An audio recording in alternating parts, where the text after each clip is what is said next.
नमस्कार दोस्तों, मैं डॉक्टर कुलदीप कुमार के सर आप सभी का बहुत बहुत स्वागत करता हूं एक नए बिंदु के साथ, एक नई कड़ी के साथ। तो साथियों, आज का हमारा बिंदु है नाटक।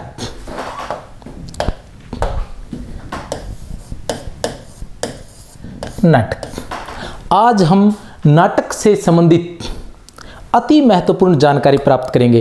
तो प्यारे विद्यार्थियों, मैं आपको बता देना चाहता हूं कि आज मैं नाटक से संबंधित ऐसी चीज़ें पढ़ाने वाला हूं जो बहुत ही महत्वपूर्ण है और अक्सर परीक्षाओं में पूछी जाती है। महत्वपूर्ण होने के साथ साथ जो बहुत ही आसान है, लेकिन हमारे सामने वो नहीं आ पाती है, वो जानकारी हमारे सामने नहीं आ पाती है, जिसकी वजह से परीक्षा में पूछे जाने वाले, उससे संबंधित परीक्षा में पूछे जाने वाले प्रश्नों को हम हल नहीं कर पाते हैं। तो जो जानकारी मैं आज बताने जा रहा हूं, तो उससे संबंधित जितने भी प्रश्न आते हैं उनको बहुत कम विद्यार्थी कर पाते हैं। तो मैं चाहता हूं कि यह जानकारी आप तक पहुंचे और उन महत्वपूर्ण प्रश्नों को आप बड़ी आसानी से हल कर सकें। और आज जो मैं जानकारी बताने जा रहा हूं वो बहुत ही आसान है।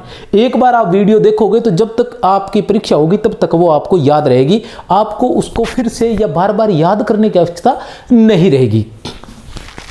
समस्या ये रहती है कि हम एक बार भी नहीं पढ़ पाते हैं। तो मैं नाटक से संबंधित ऐसी बहुत सी महत्वपूर्ण जानकारियां आपको बताऊंगा। पहले आपके उपन्यास से संबंधित बहुत सारी जानकारी बता चुका हूं, आज मैं नाटक से संबंधित बहुत सारी जानकारी आपको बताने जा रहा हूं। तो सबसे पहले हम बात करते हैं प्यारे बच्चों, तो एक नंबर पर हमारे पास आता है कार्यावस्था। कार्यावस्था। 2 नंबर पर मैं बात करूं तो हमारे पास आता है अर्थ प्रकृति। 3 नंबर पर मैं बात करूं तो हमारे पास आता है नाट्य संधि। ठीक है, अब आता है 1 नंबर पर कार्यावस्था, अर्थ प्रकृति और नाट्य संधि। आप कहेंगे ये क्या होता है? तो बड़ा ही आसान होता है। नाटक से संबंधित महत्वपूर्ण शब्द है, ये पारिभाषिक शब्द है। इनसे ही हम नाटक को अच्छे से समझ सकते हैं, प्रत्येक नाटक को, कि नाटक क्या है। ठीक है, कहानी हम समझ जाएंगे, लेकिन नाटक होता क्या है, नाटक की बनावट कैसे होती है, नाटक कैसे बनाया जाता है, ये सारी बातें इसमें ही समझाई जाती है। अब समस्या क्या रहती है कि जैसे ये शब्द है, जो भी पारिभाषिक शब्द होते हैं, उन शब्दों को अधिकतर किसमें, मतलब वो शब्द जो हमने कहाँ से लिए, मैं पहले के एक बिंदु में बता चुका हूँ इससे संबंधित है कि वो कहाँ से लिए। वो हमने सभी के सभी शब्द लिए हैं भरत मुनि के नाट्य शास्त्र से, विश्वनाथ के साहित्य दर्पण से और धनंजय के 10 रूपक से। ये तीनों की तीनों रचनाएं संस्कृत में हैं। तो संस्कृत के जो विद्यार्थी हैं उनके लिए तो थोड़ा सा आसान रहता है, क्योंकि वो इनको पढ़ते रहते हैं। लेकिन हम लोगों ने नाट्य शास्त्र या साहित्य दर्पण या फिर 10 रूपक आदि कथाओं को हमने पढ़ा नहीं है। तो ऐसी स्थिति में उन शब्दों को याद रखना या समझ पाना हमारे लिए थोड़ा सा कठिन होता है। तो मैं यहाँ बड़े ही आसानी से उनको समझाने का प्रयास करूंगा। कार्यावस्था, अर्थ प्रकृति और नाट्य संधि। कार्यावस्था क्या है? कार्यावस्था क्या है अर्थात कार्यावस्था क्या है कि जो नाटक की कथा वस्तु है वो किस अवस्था में है, ये बताता है कार्यावस्था। कार्यावस्था के अंतर्गत हम क्या जानते हैं कि नाटक जो है वो किस अवस्था में है, नाटक जो है वो किस अवस्था में है, या नाटक की जो कथा वस्तु है वो किस अवस्था में है, प्रारंभ में है या प्रयत्न की स्थिति में पहुंच चुकी है, या प्रत्याशा की स्थिति में पहुंच चुकी है, या फिर नियताप्ति के क्षेत्र में है, या फिर फलागम में है। किस अवस्था में जो कथा वस्तु है वो चल रही है, ये सारी बात हम कार्यावस्था में जानते हैं। फिर आता है अर्थ प्रकृति। अर्थ प्रकृति में ये होता है कि जो कथा वस्तु चल रही है, जो कथा वस्तु है वो किस प्रकृति की है नाटक में, मतलब नाटक में हम क्रम से चलते हैं, क्रम से चलते हुए देखते हैं कि इस समय अर्थ प्रकृति कैसी है कथा वस्तु की, और इस समय कथा वस्तु प्रकृति कैसी है, इस समय कैसी है। इस अर्थ प्रकृति को हम जानते हैं, उस कथा वस्तु की प्रकृति को जानते हैं। वो इसके अंतर्गत आता है कि उसकी प्रकृति कैसी है, वो बीज रूप में है या वो बिंदु के रूप में फैल चुकी है पूरी तरह से अब, और या फिर पताका के रूप में एक नई कहानी उसके साथ चल रही है, वो पताका के रूप में केवल चल रही है जो कथा वस्तु है, ठीक है, मुख्य कथा वस्तु नहीं है, या फिर प्रक्रिया के रूप में एक छोटी कथा के रूप में वो चल रही है, या फिर संपूर्ण कार्य के रूप में चल रही है, तो ये हम किस में जानते हैं? प्रकृति में जानते हैं। नाट्य संधि इन सब के योग का, आपस में इन दो के योग को नाट्य संधि कहते हैं। तो नाट्य संधि को हम पहले इनको जानेंगे, उसके बाद ही नाट्य संधि को जान सकते हैं। और तीनों को जानना इसलिए तीनों को एक साथ करवाने की कोशिश की क्योंकि तीनों एक दूसरे से जुड़े हुए हैं, बिल्कुल एक साथ चलेंगे। तो पहले हम कार्यावस्था में आते हैं। कार्यावस्था की संख्या भी कितनी मानी जाती है? 5। अर्थ प्रकृति की संख्या भी कितनी मानी जाती है? 5। नाट्य संधि की अवस्था भी कितनी मानी जाती है? 5 मानी जाती है। अब हम सबसे पहले आते हैं कार्यावस्था। कार्यावस्था में सबसे पहले आता है प्रारंभ। 2 नंबर पर हमारे पास आता है प्रयत्न। 3 नंबर पर हमारे पास आता है प्रत्याशा। 4 नंबर पर हमारे पास आता है नियताप्ति। 5 नंबर पर हमारे पास आता है फलागम। यह है कार्यावस्था। कार्यावस्था कितनी होती है? 5। प्रारंभ, प्रयत्न, प्रत्याशा, नियताप्ति, फलागम। अर्थात कथा वस्तु, अर्थात हम नाटक ही मान लेते हैं कथा वस्तु कि नाटक की अवस्था कौन सी है? प्रारंभ। भी नाटक प्रारंभ भी है। जब नाटक प्रारंभ होता है मतलब नायक के मन में फल की इच्छा जागृत हो जाना। नायक के मन में फल की इच्छा जागृत हो जाना प्रारंभ में आता है। वहां से कहानी का या कथा वस्तु का, कथानक का प्रारंभ हो जाता है। जैसे शकुंतला नाटक के अंतर जो दुष्यंत है शकुंतला को प्राप्त करने की उसके मन में इच्छा जागृत हो जाती है, वहां से कहानी का प्रारंभ होता है। फिर होता है प्रयत्न। भी फिर वो फल को प्राप्त करने के लिए नायक द्वारा जो प्रयत्न किया जाता है, जब प्रयत्न करना प्रारंभ कर देता है तो वो प्रयत्न में आता है, प्रयत्न अवस्था आती है जब वो प्रयत्न कर रहा होता है, ठीक है ना। भी इससे जानकारी प्राप्त करता है, उससे जानकारी प्राप्त करता है, पूछता है, फिर प्रयास करता है, जाता है, युद्ध लड़ता है कि शकुंतला को किस तरह से प्राप्त किया जा सकता है, तो वो सारा प्रयत्न में आ जाता है। वो अवस्था प्रयत्न अवस्था रहती है। प्रत्याशा, प्रत्याशा में क्या होता है कि जैसे प्रयत्न है, प्रयत्न में पता चलता है कि शकुंतला कहाँ मिलेगी, कैसे मिलेगी, उसे कैसे प्राप्त किया जा सकता है प्रयत्न करने के बाद।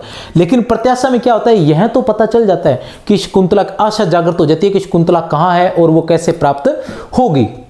लेकिन कुछ बाधाएं अभी भी रहती है। आशा तो जागृत हो जाती है लेकिन बाधाएं अभी भी रहती हैं कि ये बाधाएं, आशा जागृत हो जाती है लेकिन बाधाएं रहती हैं, समस्याएं रहती हैं और ये दिमाग में रहता है कि मिलेगी या नहीं मिलेगी।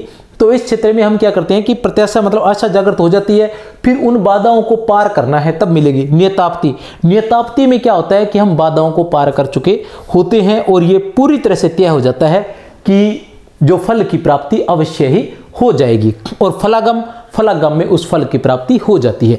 कहने से तात्पर्य कि प्रत्याशा में तो फल प्राप्ति की केवल आशा जागृत होती है और नियताप्ति में फल प्राप्ति तय हो जाती है, फल की प्राप्ति तय हो जाती है कि फल की प्राप्ति हो ही जाएगी। और फलागम में क्या होता है, फल की प्राप्ति हो जाती है। अब आते हैं हम अर्थ प्रकृति। अर्थ प्रकृति की बात करते हैं तो इनकी संख्या भी 5 मानी जाती है। कौन कौन सी? सबसे पहले 1 नंबर पर आता है बीज। 2 नंबर पर हमारे पास आता है बिंदु। 3 नंबर पर है पताका। 4 नंबर पर हमारे पास है प्रक्रिया और 5 नंबर पर है कार्य। अब ये क्या है, प्रकृति कैसी है कि बीज रूप में जो कथा वस्तु है वो क्या है, अभी बीज रूप में है। जैसे नायक के मन में फल की इच्छा जागृत होना तो वो बीज रूप है।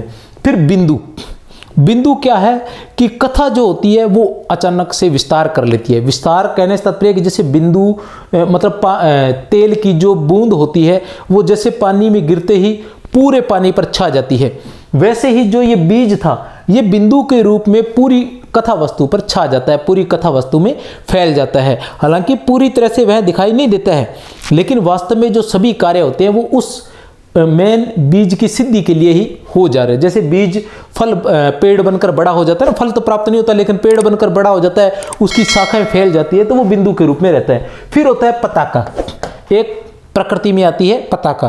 पताका क्या है, यह अर्थ मुख्य कथा के साथ चलने वाली प्रासंगिक कथा होती है। प्रासंगिक कथा या इसे हम कहेंगे बड़ी कथा होती है। पताका जो होती है मुख्य कथा के साथ चलने वाली एक बड़ी कथा होती है। कैसे? जैसे रामायण के अंदर सुग्रीव की जो कथा है वो पताका कथा के रूप में है, जो बीच में से शुरू होती है और अंत तक साथ ही चलती है, मुख्य कथा के साथ चलती है। प्रक्री यह एक छोटी कहानी होती है, छोटी कथा रहती है जो छोटे रूप में साथ में उससे जुड़ती हुई चलती है। ये लगती अलग है लेकिन इनका उद्देश्य सिर्फ जो रहता है मुख्य फल की प्राप्ति ही रहती है। जैसे रामायण के अंदर सबरी की कथा होगी, जैसे जटायु की कथा हुई, ठीक है ना। ये कुछ छोटी छोटी कथाएं जो प्रक्रिया के अंतर्गत थी। कार्य, मुख्य कार्य जो होता है उसका मुख्य फल प्राप्ति का जो जैसे सीता को प्राप्त करना रहता है तो वो इसका मुख्य कार्य रहता है। अब आता है नाट्य संधि। इनकी संख्या भी 5 मानी गई है। तो पहली जो नाट्य संधि है वो है हमारे पास मुख। दूसरी नाट्य संधि है प्रतिमुख। तीसरी नाट्य संधि है गर्भ। चौथी नाट्य संधि है विमर्श। और 5वीं नाट्य संधि है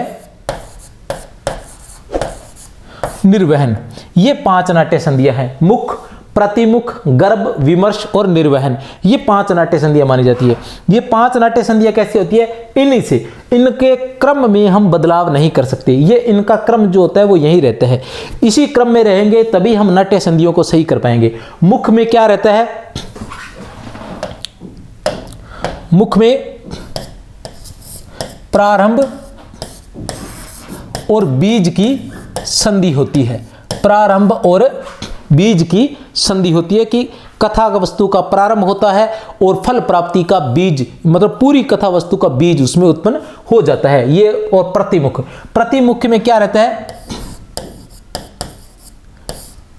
प्रयत्न और बिंदु की संधि होती है। यहां प्रयत्न और बिंदु की संधि होती है। जैसे ही वो प्रयत्न शुरू करता है तो वह बिंदु के समान प्रयत्न शुरू करता है तो वो जो प्रकृति होती है वो बिंदु के समान पूरे कथा वस्तु में फैल जाती है। उसके बाद पूरी कथा वस्तु उसी के अंतर्गत रहती है।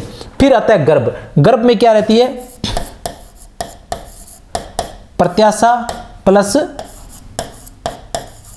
पताका, मतलब आशा जागृत हो जाती है। आशा मतलब जैसे ही राम को हनुमान मिले, हनुमान की जो कथा होती है अंत तक चलती है, हनुमान मिलते हैं, उसके बाद वो सुग्रीव से मिलवाते हैं। तो सुग्रीव वाली कथा क्या है? पताका है। और इधर क्या थी? प्रत्याशा। उसी के साथ ही क्या हो जाती है? आशा जागृत हो जाती है।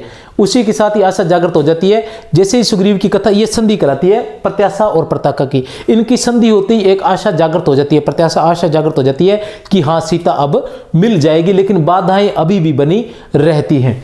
तो फिर आता है विमर्श। विमर्श में क्या रहता है?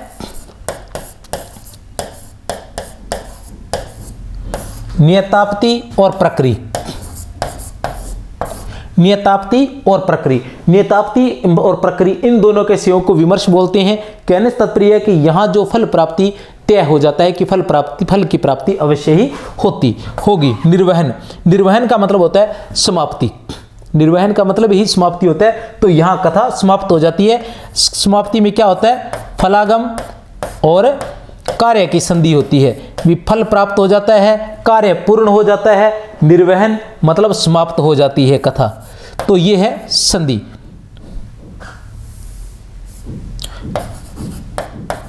फलागम प्लस कार्य। तो ये जो है नाटक से संबंधित बहुत ही महत्वपूर्ण बातें हैं जिन्हें आप यहां पढ़ सकते हैं। और इससे संबंधित बहुत बार पूछा जाता है। मुख के बारे में पूछा जाता है, प्रतिमुख के बारे में पूछा जाता है, गर्भ के बारे में, विमर्श के बारे में, निर्वहन के बारे में, बीज, बिंदु, पताका क्या होती है, प्रक्रिया क्या होती है, कार्य क्या होता है। ठीक है, एक बार संक्षिप्त रूप से मैं पुनः आपको बता देना चाहता हूं कि कार्यावस्था जहां कथा वस्तु की अवस्था का पता चलता है, प्रकृति जहां कथा वस्तु की प्रकृति का पता चलता है, नाट्य संधि इन दोनों की संधि होती है। कार्यावस्था प्रारंभ, प्रयत्न, प्रत्याशा, नियताप्ति और फलागम। प्रारंभ मतलब जहां नाटक जो होता है, कथा वस्तु जो होती है वो आरंभ की अवस्था में रहती है, अर्थात फल की नायक के मन में फल की इच्छा जागृत होती है। ठीक है, फल प्राप्त करने की प्रयत्न, फल प्राप्त करने के लिए प्रयत्न प्रारंभ होता है। प्रत्याशा फल प्राप्ति की आशा जागृत होना, नियताप्ति फल प्राप्ति तय हो जाना, और फलागम फल प्राप्त हो जाना। मतलब प्रारंभ फल प्राप्ति की इच्छा जागृत होना, प्रयत्न फल प्राप्ति के लिए प्रयत्न करना, प्रत्याशा फल प्राप्ति की आशा जागृत होना, नियताप्ति फल प्राप्ति तय होना, फलागम फल की प्राप्ति हो जाना। बीज जो कथा वस्तु है वो बीज रूप में रहना, बिंदु के रूप में जैसे पानी फैलता है, जो तेल होता है वो पानी में फैलता है, वैसे वो जो बिंदु होता है वो बिंदु की तरह जो कथा वस्तु है वो पूरे में मतलब कथा वस्तु में पूरे में फैल जाती है। क्या? जो बीज होता है वो पूरी कथा वस्तु में फैल जाता है। जो फल की इच्छा होती है वो पताका एक ऐसी बड़ी कथा जो अंत तक साथ चलती है, मुख्य कथा के अंत तक साथ चलती है। प्रक्रिया एक छोटी कथा जो थोड़ी दूर चलकर समाप्त हो जाती है। कार्य मुख्य कार्य, मुख प्रतिमुख गर्भ विमर्श और निर्वहन, मुख प्रतिमुख गर्भ विमर्श और निर्वहन। तो साथियों, प्यारे बच्चों, आशा करता हूँ और प्रत्याशा करता हूँ कि आप लोगों को ये पसंद आया होगा। मेरी तरफ से बहुत बहुत शुभकामनाएं और प्रयास करता रहूँगा कि अधिक से अधिक जो सामग्री है आपको उपलब्ध कराऊँ, अच्छे से अच्छी सामग्री उपलब्ध कराऊँ और प्रमाणिक पुस्तकों से उपलब्ध कराऊँ। पुस्तकों की बात करें तो ये आप देख सकते हैं, साहित्य दर्पण की 2 किताबें हैं, विश्वनाथ की, एक नहीं 2 किताबें हैं। इसी तरह से नाट्य शास्त्र ये देख सकते हैं, नाट्य शास्त्र है ये। तो जो मुख्य किताबें हैं जो इलाहाबाद वगैरह से वहाँ से प्रकाशित होती है, कोशिश करता हूँ कि उन्हीं किताबों से आप लोगों को करवाने का प्रयास करता हूँ। जैसे ये काव्य प्रकाश है, ये देख सकते हैं, वक्रोक्ति जीवितम मम्मट का, ये आप देख सकते हैं काव्य अलंकार, ये है काव्य अलंकार, और भामह का ये काव्य प्रकाश मम्मट का, ये फिर वक्रोक्ति जीवितम आ गया है। ये सभी की सभी, ये काव्य आदर्श दंडी का, ये सभी की सभी किताबें जो है इलाहाबाद से जो प्रकाशित होती है वहीं से लाई गई ये किताबें हैं। ये काव्य प्रकाश फिर है मम्मट का। तो ये बहुत सारी एक एक पुस्तक के बहुत से अंक लाकर रखे हुए हैं यहाँ। तो सोचता हूँ कि कहीं कभी न कहीं कोई बोलने में या याद रहने में कभी छोटी मोटी त्रुटि हो जाती है, लेकिन फिर भी ये प्रयास रहता है कि आप लोगों को प्रमाणिक जो जानकारी है वो ही उपलब्ध करवाई जाए। तो बहुत बहुत शुभकामनाएं। देव हंसते मुस्कुराते रहें, सफलताएं प्राप्त करें। जीवन में आशा निराशा बनी रहती है। कहते हैं कि हर रात के बाद एक दिन आता है, हर रात के बाद सवेरा आता है। तो कभी भी जो असफलता होती है वो स्थायी नहीं होती है। आप प्रयास करते रहिए, सफलताएं आपको प्राप्त अवश्य होंगी। प्रयास में कमी नहीं होनी चाहिए।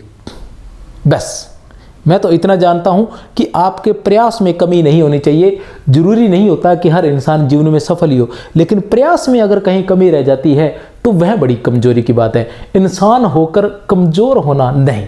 हमेशा दिमाग में ये बात रहनी चाहिए कि अरे मैं हार नहीं मान सकता। दुनिया इधर की इधर हो जाए लेकिन मैं हार नहीं मान सकता। हमेशा अपने दिल में इस बात को स्थान दीजिए पहले नंबर पर। जैसे एक फिल्म है ना 3 इडियट, वो कहते all is well all is well. तो उसी तरह से हमेशा ध्यान रखिए कि मैं हार नहीं मान सकता, चाहे कुछ भी हो जाए। लड़ेंगे और आखिरी दम तक लड़ेंगे, और जब तक जिंदा है हम हार मानने वाले नहीं हैं। तो जय हिंद, जय भारत,